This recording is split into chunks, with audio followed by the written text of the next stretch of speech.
우리 삶 속의 이야기는 멀리 있는 듯하지만 사실은 아주 가까운 곳, 바로 우리 곁에서 숨쉬고 있죠. 오늘 들려드릴 이야기는 어쩌면 여러분에게 익숙할 수도 혹은 지금 누군가가 겪고 있을지도 모를 이야기입니다. 그럼 천천히 들어보시죠. 남편의 월급 500만 원. 그 돈은 10원 한 푼 남기지 않고 전부 시어머니 통장으로 들어갔습니다. 만삭인 아내에게 남편은 이렇게 말했죠. 어머니가 병원에 입원해 계셔서 돈이 없어. 당신 출산은 옆 동네 김씨 아줌마한테 부탁해놨어. 집에서 낳으면 되잖아. 그 말을 듣고 저는 뒤도 돌아보지 않고 짐을 챙겼습니다. 남편은 멍하니 저를 쳐다볼 뿐이었죠. 아, 너무 아파. 거실 벽을 붙잡고 겨우 버티고 서 있었지만 허리와 배에서 느껴지는 고통은 파도처럼 밀려와 점점 거세졌습니다. 식은땀이 이마를 타고 흘러내려 앞머리를 흠뻑 적셨습니다. 뱃속의 아이는 세상 밖이 궁금한지 자꾸만 아래로 묵직하게 내려앉는 것 같았습니다. 자궁이 수축할 때마다 온몸이 사시나무 떨듯 떨렸고 다리에는 힘이 풀려서 있기조차 힘들었습니다. 여보, 민호 씨. 저는 이를 악물고 서재 쪽을 향해 소리쳤습니다. 고통 때문에 목소리는 잔뜩 쉬어 있었습니다. 예정일이 이미 사흘이나 지난 상태였습니다. 아침부터 배가 살살 아파왔지만 가진 통이려니 하고 남편을 깨우지 않았습니다. 하지만 오후가 되자 통증은 걷잡을 수 없이 커졌고 이건 분명 진통이었습니다. 서재 문이 벌컥 열리더니 남편 강민호가 고개를 내밀었습니다. 미간을 잔뜩 찌푸린 채 귀찮다는 기색이 역력했습니다. 왜 불러? 지금 엄마랑 영상 통화 중이잖아. 본가 인테리어 상의하고 있는데. 그는 느릿느릿 걸어 나오며 저를 힐끗 쳐다봤습니다. 제가 창백한 얼굴로 식은땀을 흘리고 있는 걸 보고도 대수롭지 않다는 듯 툭 내뱉더군요. 왜 그래? 또 배 아파? 또 아픈 게 아니라 나올 것 같아. 저는 그의 팔을 움켜잡았습니다. 손톱이 그의 살을 파고들 정도로 세게 쥐며 절박하게 외쳤습니다. 빨리 병원 가자. 더 늦으면 큰일 나. 제 소나기 힘에 민호는 움찔하더니 그제야 제 상태를 제대로 살피기 시작했습니다. 불룩한 배를 만져보고 고통으로 일그러진 제 얼굴을 확인하고서야 그는 당황한 기색을 보였습니다. 벌써? 아직 며칠 남았잖아? 그런 게 무슨 상관이야. 빨리 짐 챙겨서 병원 가자고. 저는 눈물이 터져 나올 것 같은 고통을 참으며 그를 현관 쪽으로 밀었습니다. 출산 가방은 이미 현관 수납장 위에 챙겨 두었습니다. 신호가 오면 바로 들고 나갈 생각이었죠. 하지만 민호는 현관에 못 박힌 듯 서서 움직이지 않았습니다. 그의 얼굴에 난처한 빛이 스쳤습니다. 그 표정을 본 순간 심장이 철렁 내려앉으며 불길한 예감이 들었습니다. 뭐해? 멍하니 있지 말고 빨리 가자니까. 저기, 여보. 민호는 우물쭈물하며 손을 비비적거렸고 제 눈을 피했습니다. 그게 병원비가 없어. 수중에 돈이 하나도 없다고. 뭐? 저는 순간 멍해졌다가 곧바로 울컥 화가 치밀었습니다. 핸드폰에 돈 있잖아. 요즘 누가 현금 들고 다녀? 계좌 이체하면 되잖아. 아니, 통장에도 얼마 없어. 민호의 목소리는 기어들어가고 고개는 푹 숙여졌습니다. 저는 더 이상 서 있을 힘도 없어 벽에 기대어 거친 숨을 몰아쉬었습니다. 고통과 함께 분노가 머리끝까지 차올랐습니다. 강민호, 그게 무슨 소리야. 이번 달 월급 엊그제 들어왔잖아. 500만 원이나 되는데 돈이 없다고? 월급 이야기가 나오자 속이 뒤집혔습니다. 결혼 3년 동안 그는 월급을 단 한 번도 제게 주지 않았습니다. 월급날이면 몽땅 시어머니에게 송금했죠. 처음엔 싸우기도 했습니다. 우리도 가정을 꾸렸으니 생활비가 필요하다고 말이죠. 하지만 그는 늘 홀로 나 키우느라 고생하신 어머니 효도해야지. 당신은 남이라 내 돈 관리할 자격 없어라는 식의 궤변만 늘어놓았습니다. 임신하고 입덧이 심해지면서 저는 싸울 기력도 없어 포기하고 있었습니다. 아이가 태어나면 그래도 아빠로서 책임감을 느끼고 처자식 몫은 남겨두겠지 막연히 기대했습니다. 그런데 출산이 임박한 이 순간에 돈이 없다니요. 월급 엄마한테 다 보냈어. 민호가 고개를 들며 애원하듯 말했습니다. 엄마가 집 인테리어 하신다는데 마침 돈이 필요하다고 하셔서 그냥 다 보내드렸어. 다 보냈다고? 제 귀를 의심했습니다. 목소리가 부들부들 떨렸습니다. 강민호, 너 진짜 양심도 없니? 나 지금 애 낳으러 가야 해. 당장 병원 가야 하는데 그 돈을 인테리어 비용으로 줬다고? 나랑 애는 어쩌라고? 아, 흥분하지 마. 민호는 겁을 먹었는지 뒷걸음질 치며 변명했습니다. 인테리어 하는 것도 다 우리를 위한 거야. 나중에 우리가 애 데리고 들어가 살면 환경도 좋고, 그리고 애 낳는 거 꼭 병원 가야 해? 생돈 날리는 거잖아. 저는 기가 차서 헛웃음이 나왔습니다. 몸은 고통으로 떨려오는데 마음은 차갑게 식어갔습니다. 3년을 사랑했고 3년을 함께 산 이 남자가 너무나 낯설게 느껴졌습니다. 생돈. 지금 내 목숨이랑 아이 목숨이 달렸는데 돈이 아까워? 아니, 집에서 낳는 게 안 된다는 건 아니잖아. 민호는 고개를 끄덕이며 자신의 말이 타당하다고 믿는 눈치였습니다. 엄마가 옆 동네 사시는 김씨 아줌마한테 미리 말해뒀대. 그 아줌마 예전부터 애 많이 받아봐서 경험도 많으셔. 집에서 낳으면 돈도 아끼고 얼마나 편해. 병원 가서 고생할 필요 없잖아. 김씨 아줌마? 저는 그를 확 밀치고 뒷걸음질 쳤습니다. 믿을 수 없다는 눈빛으로 그를 노려보았습니다. 강민호, 지금이 조선시대야. 집에서 애 낳는 게 얼마나 위험한지 몰라. 만약 잘못돼서 나랑 애한테 무슨 일이라도 생기면 어쩔 거야? 무슨 일이 생겨? 김씨 아줌마 베테랑이야. 옛날엔 다 집에서 낳았어도 멀쩡했어. 요즘 여자들은 너무 유난을 떤다니까. 애 낳는 게 뭐 대수라고 수백만 원씩 들여서 병원을 가. 그게 낭비지. 수백만 원이 낭비라고요? 시어머니 목걸이 사는데 80만 원. 남동생 최신형 스마트폰 사는데 150만 원. 시댁 인테리어 비용으로 월급 500만 원을 몽땅 보내는 건 눈 하나 깜짝 안 하던 사람이었습니다. 그런데 제 출산 비용은 낭비라니요. 배를 쥐어짜는 진통은 계속되었지만 마음속 한기가 육체의 고통을 압도했습니다. 뻔뻔한 민호의 얼굴을 보니 모든 게 명확해졌습니다. 이 결혼은 처음부터 저 혼자만의 짝사랑이었고 비극적인 코미디였습니다. 제가 진심으로 대하면, 시어머니에게 잘하면 언젠가 그들의 마음도 녹을 줄 알았습니다. 임신 10개월 동안 시어머니는 미역국 한 번 끓여주지 않았습니다.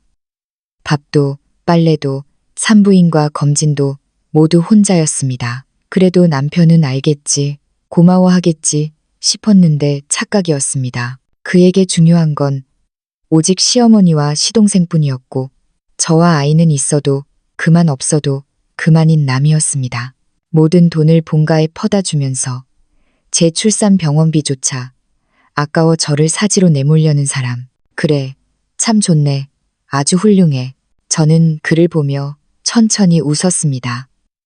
절망과 냉소가 뒤섞인 웃음이었습니다. 강민호, 너 진짜 대단한 남편이고 훌륭한 아빠다. 제 웃음에 그는 소름이 돋았는지 인상을 찌푸렸습니다. 왜 웃어? 나 진지하게 말하는 거야. 김씨 아줌마 곧 오실 거니까 방에 가서 누워 있어. 찬바람 쐬지 말고. 그가 저를 부축하려 다가오자 저는 그의 손을 세게 뿌리쳤습니다. 단호한 눈빛으로 그를 쏘아보았습니다. 강민호, 내가 집에서 그 아줌마한테 애 받을 것 같아?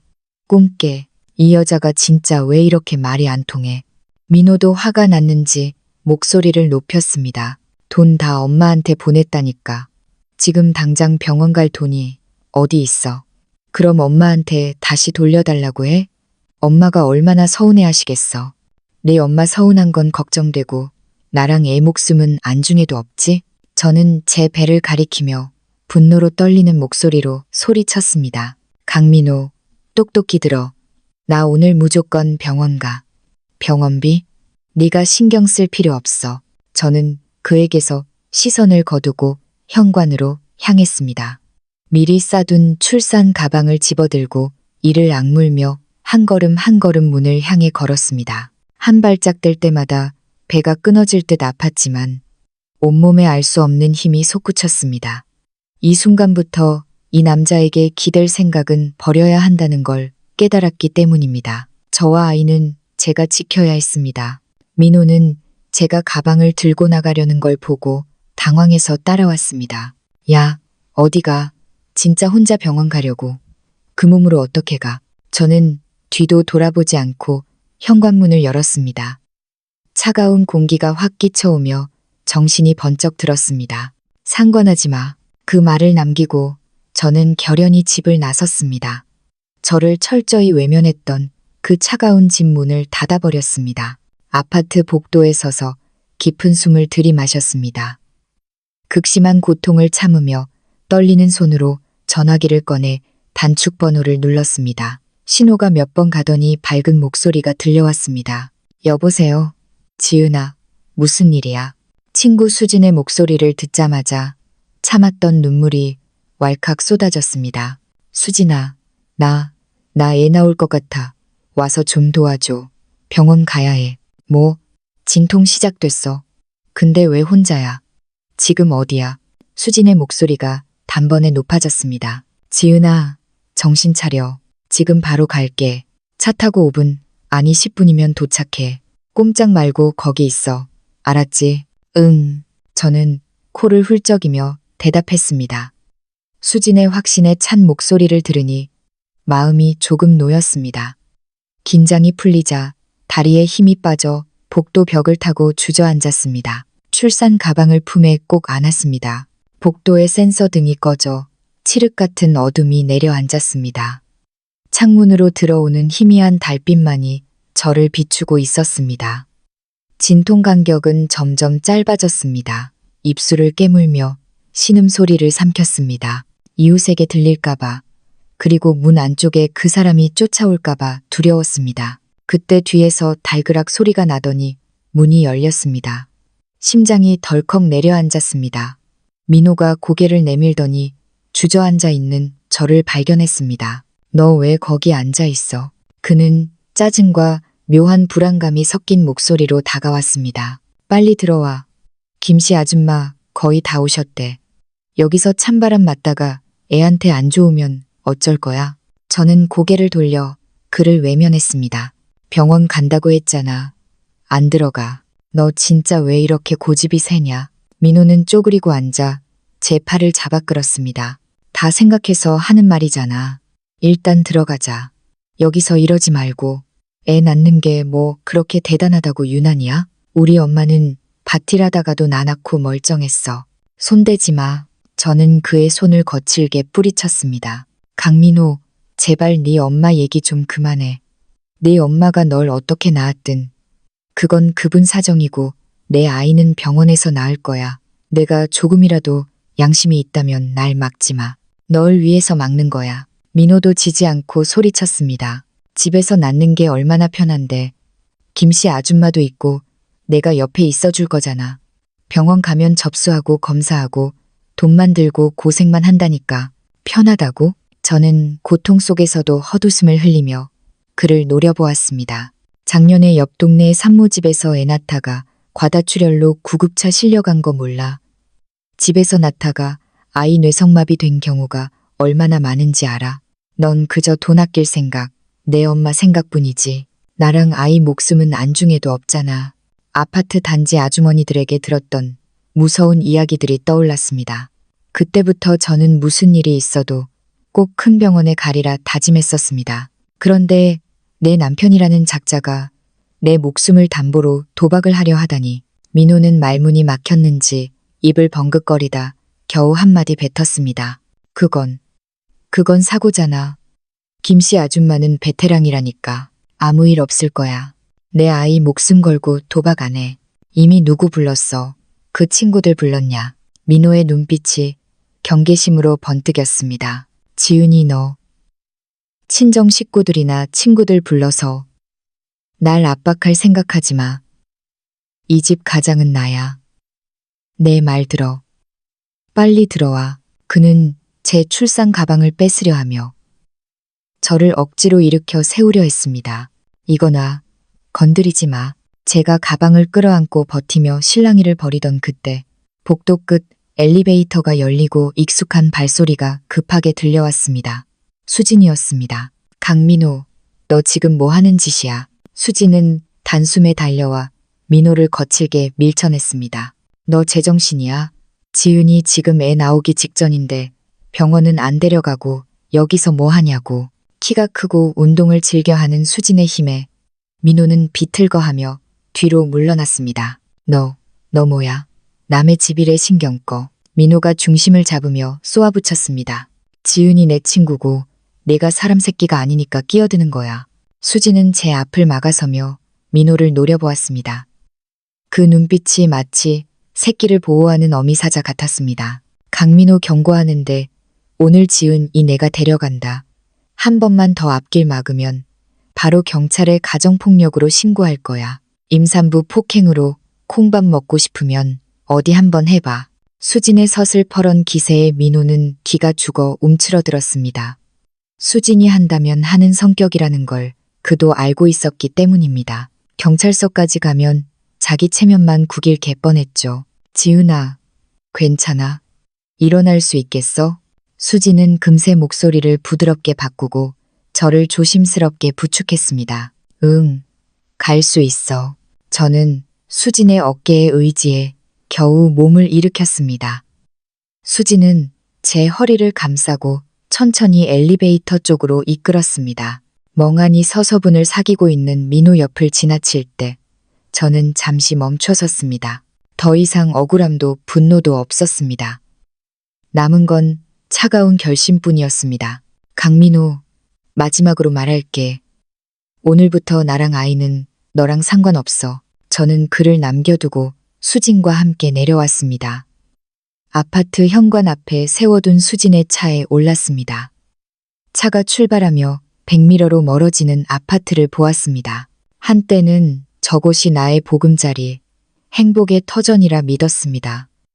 하지만 지금은 그저 차가운 감옥, 숨 막히는 지옥처럼 느껴졌습니다. 지은아, 울지 마. 그런 놈 때문에 눈물 흘릴 가치도 없어. 운전하던 수진이 제 손을 잡아주었습니다. 애 낳고 몸 추스르면 바로 이혼 소송해. 저런 놈은 인생에서 깨끗하게 도려내야 해. 응, 그럴 거야. 저는 의자에 기대어 눈을 감았습니다. 수진아, 고마워.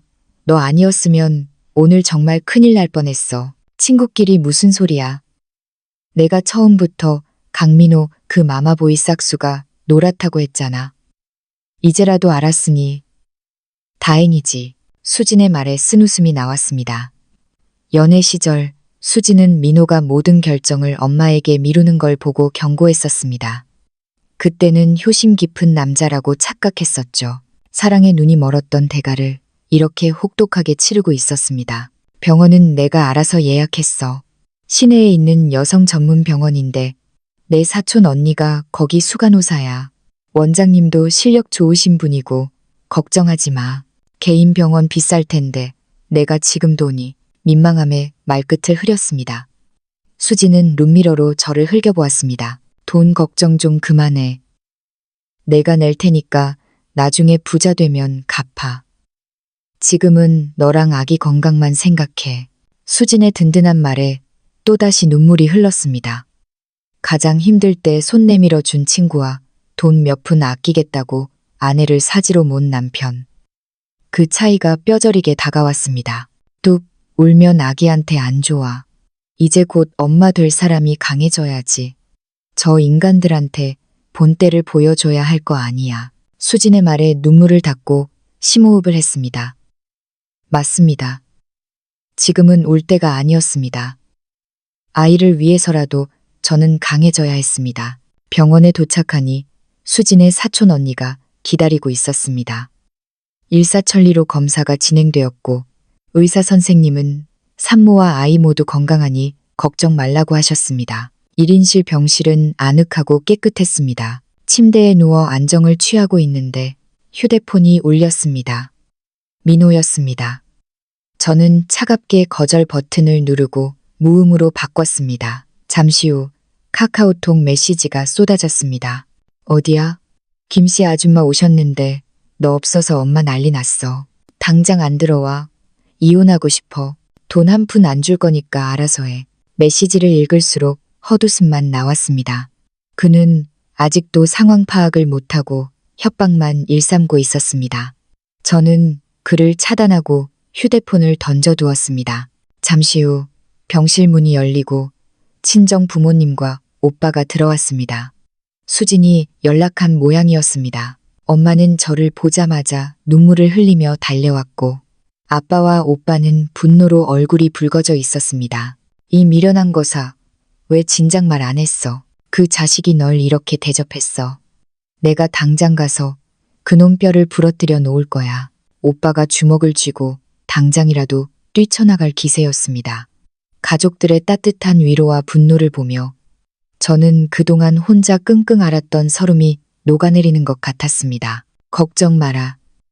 병원비는 아빠가 다 낼 테니까 넌 애 낳는 것만 신경 써. 그 집구석이랑은 이제 끝이야. 아빠의 단호한 말에 마음이 든든해졌습니다. 진통은 점점 심해졌지만 가족들과 수진이 곁에 있어 견딜 수 있었습니다. 몇 시간의 사투 끝에 드디어 우렁찬 울음소리가 분만실을 가득 채웠습니다. 축하합니다. 3.4kg 건강한 왕자님이에요. 간호사가 아이를 제 품에 안겨주었습니다. 쭈글쭈글하고 작은 생명체. 제가 목숨 걸고 지켜낸 내 아이. 아이를 보는 순간 모든 고통이 사라지고 벅찬 감동만이 남았습니다. 병실로 돌아와 가족들과 기쁨을 나누고 있을 때였습니다. 불청객들이 들이닥쳤습니다. 시어머니와 민호였습니다. 내 손주 어디 있냐? 우리 장손 좀 보자. 시어머니는 문을 열자마자 다짜고짜 아기 침대 쪽으로 돌진했습니다. 오빠가 재빨리 앞을 막아섰습니다. 여기가 어디라고 들어옵니까? 나가세요. 비켜. 내가 내 손주 보러 왔다는데 네가 뭔데 막아? 손주 볼 자격이나 있습니까? 며느리 목숨값 아까워서 집에서 애 낳으라고 한 사람들이 이제 와서 손주 타령이에요? 오빠의 서슬퍼런 일갈에 시어머니는 잠시 주춤했지만 곧바로 악을 썼습니다. 야, 그래도 애 아빠는 봐야 할 거 아니야. 민호야, 가서 애 데려와. 민호가 쭈뼛거리며 다가오려 하자 저는 침대에서 몸을 일으키며 차갑게 말했습니다. 오지 마. 당신들 내 아이 볼 자격 없어. 당장 나가. 지은아, 그래도 내가 애 아빠인데. 아빠. 당신이 언제 아빠 노릇을 했어? 병원비 아깝다고 인테리어에 돈 쓴 사람이 아빠야? 그때 복도에서 소란을 들은 사람들이 하나둘 모여들기 시작했습니다. 시어머니는 이때다 싶었는지 바닥에 주저앉아 대성통곡을 시작했습니다. 아이고, 며느리가 시어머니를 내쫓네. 우리 아들이 뼈 빠지게 벌어다 준 돈으로 호의호식하면서 이제 애 낳았다고 시댁 식구들 무시하는 거 보소. 저런 천하의 몹쓸 년이 어디 있어. 사람들이 수군거리기 시작했습니다. 민호의 남동생 민석까지 합세해 저를 바람난 여자로 몰아가며 떠들었습니다. 기가 막힌 상황이었지만 저는 침착하게 휴대폰을 꺼냈습니다. 여러분, 제 말 좀 들어보세요. 저는 휴대폰에 저장해둔 계좌 이체 내역을 화면에 띄워 사람들에게 보여주었습니다. 제 남편이라는 사람이 매달 월급 500만 원을 받자마자 전부 시어머니 통장으로 보낸 내역입니다.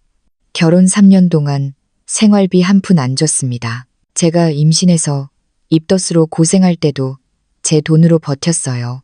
이번에 출산할 때도 돈 없다고 그 돈으로 시댁 인테리어 해야 한다고 저보고 집에서 조산사 불러서 애 낳으라고 한 사람들입니다. 사람들이 화면을 들여다보고 경악했습니다. 세상에 월급을 다 엄마한테 줘? 마마보이네. 임산부한테 집에서 애를 낳으라고 미친 거 아니야? 저 할머니 금목걸이 좀 봐. 돈 없다는 거 다 거짓말이네. 여론이 순식간에 뒤집혔습니다. 사람들의 비난 어린 시선이 민호와 시어머니에게 꽂혔습니다. 거짓말이야. 저게 다 조작한 거야. 시어머니가 발악했지만 수진이 나서서 녹음 파일을 틀었습니다. 병원비가 아깝잖아. 김씨 아줌마 불러서 나. 그 돈으로 우리 집 거실 확장해야지. 민호의 목소리가 복도에 쩌렁쩌렁 울려 퍼졌습니다. 민호는 얼굴이 사색이 되어 고개를 들지 못했습니다. 그때 병원 보안 요원들과 경찰이 도착했습니다. 수진이 미리 신고해둔 덕분이었습니다. 여기서 소란 피우시면 안 됩니다. 업무방해로 연행될 수 있습니다. 경찰의 경고에 시어머니와 민호 일당은 쥐구멍이라도 찾고 싶은 표정이 되었습니다. 오빠가 한마디 더 거들었습니다. 가정폭력 및 아동학대 미수로 고소할 겁니다. 당장 꺼지세요. 결국 그들은 사람들의 야유를 받으며 도망치듯 병원을 빠져나갔습니다. 퇴원 후 저는 친정으로 들어갔습니다. 이혼 소송은 속전속결로 진행되었습니다. 제가 모아둔 증거들은 완벽했습니다. 변호사는 민호가 유책 배우자이며 재산 분할에서도 제가 유리하다고 확신했습니다. 공동재산인 급여를 배우자 동의 없이 시어머니에게 증여한 것은 반환 청구가 가능했습니다. 민호는 뒤늦게 사태의 심각성을 깨닫고 매달려 왔습니다. 카페에서 만난 그는 수척한 얼굴로 무릎까지 꿇었습니다. 지은아, 내가 잘못했어. 다시는 안 그럴게. 월급 통장 너한테 다 맡길게. 제발 이혼만은. 이미 늦었어. 법원에서 보자. 저는 단호하게 돌아섰습니다. 3일 후 민호는 결국 합의 이혼 서류에 도장을 찍었습니다. 소송으로 가면 더 잃을 게 많다는 걸 변호사에게 들었기 때문이겠죠. 양육권은 제가 가져왔고 그는 매달 양육비를 지급하기로 했습니다. 법원 앞 이혼 확인서를 손에 쥔 날 햇살이 눈부시게 쏟아졌습니다. 지은아, 고생했다. 오빠가 제 어깨를 두드려 주었습니다. 저는 깊은 숨을 들이마셨습니다. 비로소 자유였습니다. 시간은 흘러 저는 예전 직장에 복직했고 제 능력을 인정받아 승승장구했습니다. 아이는 친정엄마와 베이비시터 이모님의 사랑을 받으며 무럭무럭 자랐습니다. 어느 날 회사에서 큰 프로젝트를 성공시키고 승진 축하 파티를 하던 날이었습니다. 민호에게서 연락이 왔습니다. 아이를 한 번만 보여달라는 부탁이었습니다. 저는 잠시 고민했지만 허락했습니다. 어쨌든 아이의 생부니까요. 주말 공원에서 만난 민호는 많이 변해 있었습니다. 기세등등하던 모습은 사라지고 삶에 찌든 얼굴이었습니다. 시어머니 병원비와 도박빚을 진 동생 때문에 집안이 풍비박산 났다는 소문은 들었습니다. 그는 아이에게 조심스럽게 장난감을 건넸습니다. 지은아, 정말 미안하다. 내가 이렇게 잘 지내는 거 보니까 내가 얼마나 바보였는지 알겠어. 지난 일이야. 앞으로 양육비나 밀리지 마. 저는 덤덤하게 대답했습니다. 아이는 낯선 아저씨가 준 장난감을 들고 해맑게 웃었습니다. 그 모습을 보며 저는 확신했습니다. 나의 선택은 옳았다고. 집으로 돌아와 잠든 아이의 얼굴을 보며 생각했습니다. 폭풍우 같았던 시간들이 지나고 이제 우리 앞엔 따뜻한 햇살만 비출 거라고. 저는 더 이상 누군가의 며느리도 희생하는 아내도 아닙니다. 오늘 이야기는 여기까지입니다. 여러분도 힘든 순간이 있다면 자신을 믿고 용기를 내세요. 당신은 행복해질 자격이 충분하니까요. 감사합니다.